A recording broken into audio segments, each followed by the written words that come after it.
Hey guys, welcome back to Crack Plot, and today I'm going to be talking about a book called The Thursday Murder Club, written by Richard Osman. It must be pretty evident by now that murder mysteries are my favorite genre, so obviously the title caught my eye, and personally for me there was a lot of hype around this book because all of the reviews that I read on Amazon were pretty positive, and even the cover quotes were heaping praises on the book. And I also came to know that The Thursday Murder Club is the third highest selling hardback in the UK after J.K. Rowling and Dan Brown. So I couldn't wait to get my hands on the book, and I ordered it and I let my mother read it first, which she did, and then I got to the book myself.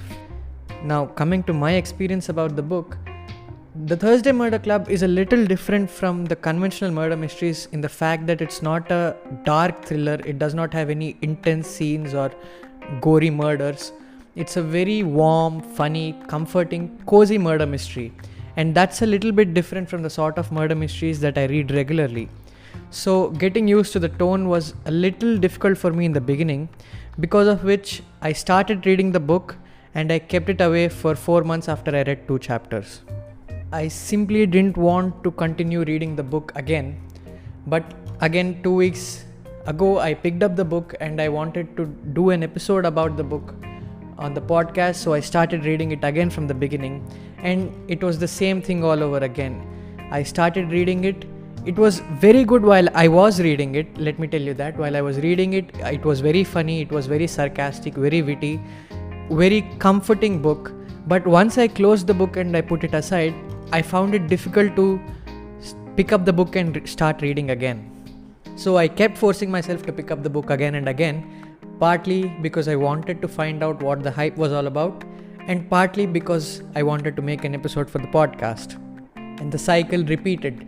I pick up the book, I have a good time while reading it, I enjoy the characters, the sarcasm, the wit, but once I close the book and put it away, the book simply didn't pull me back in. So again, I force myself to keep moving on, to keep reading. I enjoy the characters very much, so I want to finish the book at least for their sake. And this continues up until one night, 2 days ago, when I reached page number 279 at 10 o'clock in the night. And I still remember, I look down at the page number 279, I look at the time, 10 pm, and I start reading. And for the next 2 hours, I'm simply unable to put the book down. I finished reading the last 100 pages of that book, and I look at the clock and it's 12 am, and I didn't even realize. That's how amazing the last 100 pages of this book are, because everything comes together so beautifully. Everything from the first chapter to the last. In fact, even the cover design comes together in the final chapters. And once you finish reading the book and you close the book and you look at the cover and you hit yourself in the head thinking, it was right here all along. And it's been a long time since a book made me stay up late into the night reading it, and I had lots of fun, especially in the final 100 pages of this book. Those final 100 pages made the Thursday Murder Club for me. The number of times in those last chapters when the author makes you feel very confident about your theory, you feel like you know who the killer is, you figured it out, you feel like the author is not very smart, and then immediately in the next chapter you realize that you're wrong, and the reasons for why you're wrong are so obvious, you feel so foolish. And this happens for at least 3 or 4 more times in those final chapters. It's almost like when you dangle a chocolate in front of a kid, and just when he's about to reach for it, you raise your arm and take it out of his reach. That's exactly how it is. I remember chuckling and giggling with each and every twist. I probably looked like a madman laughing to myself at 11 pm in the night while reading a murder mystery, but I had a lot of fun. And that's exactly what you want from a good murder mystery. You want to be fooled. You want to get the rug pulled down from underneath your feet. And the Thursday Murder Club does it so brilliantly. I can't remember the last time I felt this excited about a murder mystery reveal in the recent years. Now, it's not to say that the first 2/3 of the book were bad. When I think back on why I felt let down by the first 2/3 of the book, I realized that I am used to reading murder mysteries with interesting characters, but I felt the Thursday Murder Club is about interesting characters who come across a murder mystery. The main objective of the book, I felt, was not a murder mystery, but it was spending time with these interesting characters. And let me tell you, the characters are really, really very, very interesting. The premise of the Thursday Murder Club is also very new and exciting and interesting. It revolves around 4 friends who are in their 70s and they are living in a retirement village called Cooper's Chase. And these 4 friends meet up every Thursday and they solve old murder mysteries and unsolved cases. And all of a sudden, a murder takes place right at their doorstep and they find themselves solving a real murder mystery where the threat is very, very real. The idea of 4 people in their 70s solving a murder mystery already puts a smile on my face, and that's one of the main reasons why I was drawn to the book in the first place. The main strength of the Thursday Murder Club lies in its characters. Be it the 4 main characters, or in fact any of the characters that you come across in the murder mystery are so well rounded. They have great backstories, amazing personalities. They all feel like different people and you enjoy spending time with these characters.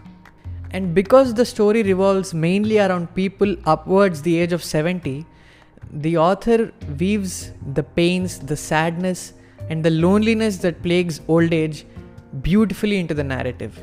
You can't help but feel bad for these characters when you know how lonely they are in their old age, because you enjoy spending time with them so much.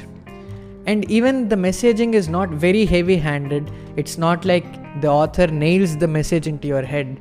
It's just done so beautifully that it fits perfectly with the story. And more often than not, you're having fun while reading the chapter, you're enjoying the jokes, you're enjoying the conversations, and that last line in the chapter hits you right in the feels when you understand the real pain that these characters are feeling.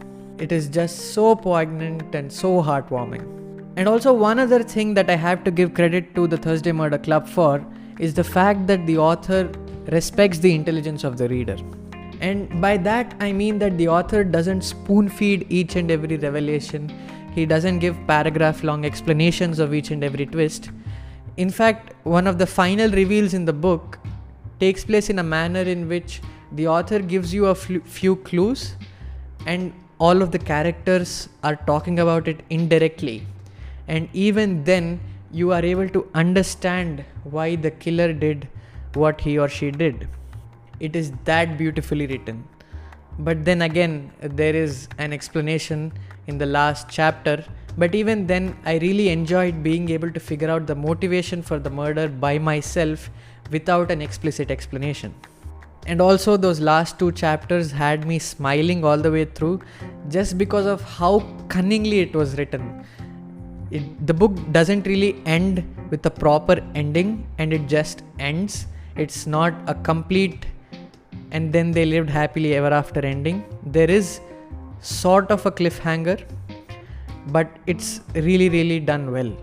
A second book in this series has already been released. It's called The Man Who Died Twice, and a third book is about to be released in, I think, 2 or 3 months. I came to know that this is a 4-book contract, so there's going to be another one probably next year. I have already placed an order for the second book, and if I enjoy it, I hope I do. I am looking forward to reading all 4 of the books in the series.